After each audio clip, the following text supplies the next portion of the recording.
Support comes from Mosby Building Arts, designing basements where kids can play and relax. Information at callmosby.com.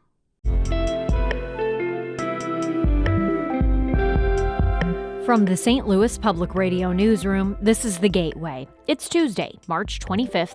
I'm Abby Larico. Mark Twain State Park near Hannibal will be getting a new educational trail this summer. It will be named for a friend of nature and the park. He just wanted people to know and understand how great nature can be for you and what it does for the earth. A trip to the Ben Sapp Trail, coming up after this news on The Gateway. St. Louis has a new personnel director after months of controversy. St. Louis Public Radio's Chad Davis reports. John Unnerstall was sworn in Monday to head up the city's department. As personnel director, he will be responsible for hiring and firing city employees. Unnerstall worked in the department for 18 years. He takes over from former director Sonia Jenkins Gray, who was fired recently for violating a city rule. She drove a city vehicle to Jefferson City to retrieve personal documents. She also traveled with another city worker. The job of personnel director has been controversial. The person who held the job before Jenkins Gray is suing the city, claiming that the city was trying to prevent him from being considered. A judge has since blocked that potential rule change. I'm Chad Davis, St. Louis Public Radio.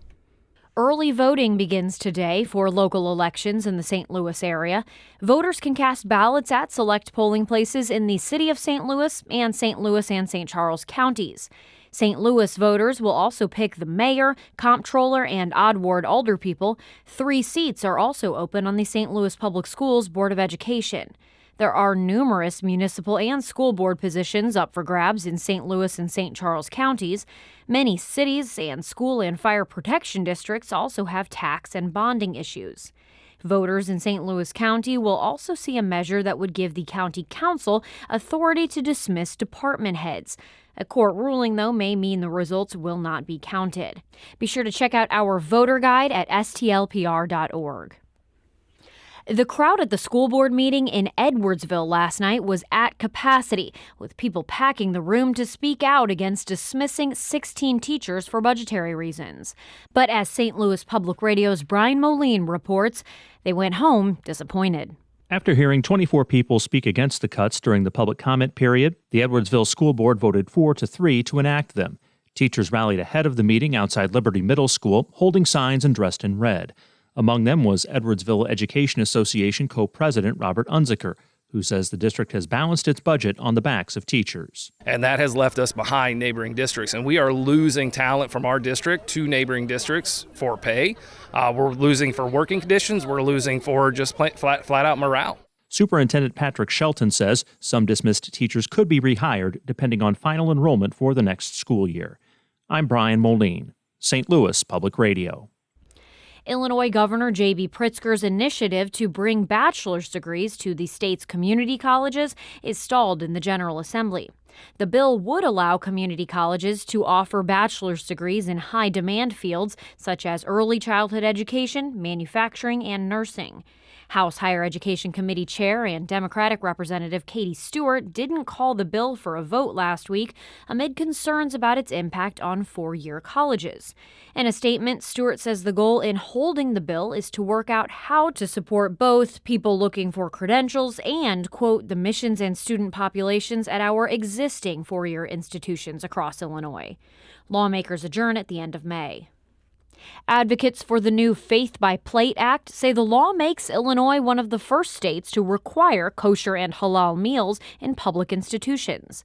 The legislation will require the Illinois State Board of Education to have one or more statewide master contracts with vendors that allow schools of all sizes access to such meals. Muslim Civic Coalition President Dilara Saeed says this law is crucial because although some schools already offer these meals, others don't know where to start. What we don't have is a uniform policy across the state that Muslim students, Jewish students, faith students can have these dietary restrictions met. And this law provides an opportunity for them to not only do the right thing, but then have it easily accessible for them as well. Governor Pritzker signed the law last week, and it went into effect immediately. Art St. Louis, a nearly 50-year-old visual arts nonprofit, has shut down.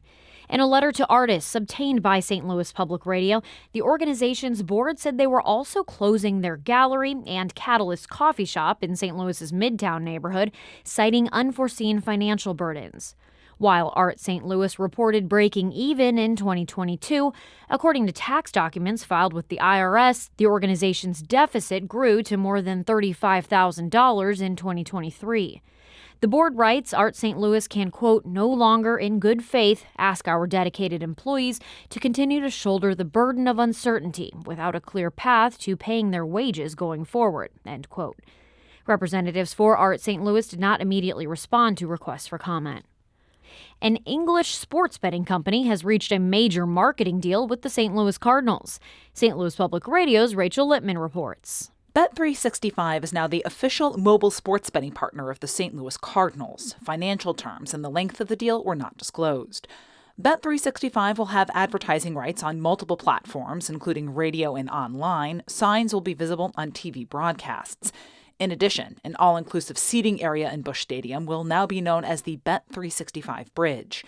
The company said in a statement it was excited to bring a world-class mobile betting experience to St. Louis. Missouri voters legalized sports betting in November. State gaming regulators say they will start accepting license applications on May 15th. Companies could get their operating licenses starting August 30th. I'm Rachel Littman, St. Louis Public Radio.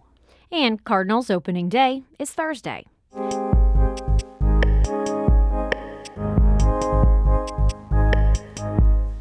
A new trail is coming to Mark Twain State Park in Monroe County near Hannibal this summer. As Harshawn Ratanpal reports, volunteers came together recently to clear the trail and remember a friend. Dozens of volunteers marched through a muddy, undeveloped section of Mark Twain State Park. They're armed with shears, spades, and shovels as they take the first steps in building a new trail dedicated to Ben Sapp. Because he was always about learning for younger kids and looking out for those type of things, and understand that's kind of the way it's going to be geared towards a learning trail. So I think it's going to be very good. That's Sapp's father, Richard, who drove down from Illinois to help clear the trail. He loved nature.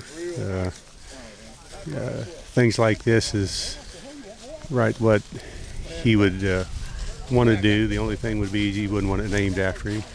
Ben Sapp was an environmental specialist at the Missouri Department of Natural Resources before he died of cancer in 2018. He was 38 years old. He also used to be the superintendent of Mark Twain State Park. As volunteers clear the trail of sticks and stumps, they swap stories about Ben. He was just a gentleman, just a quiet guy.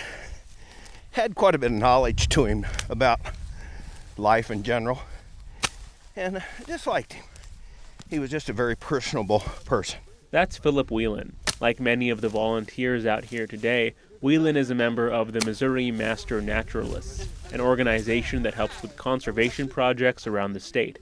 It's an affiliate of MU Extension and the state's conservation department.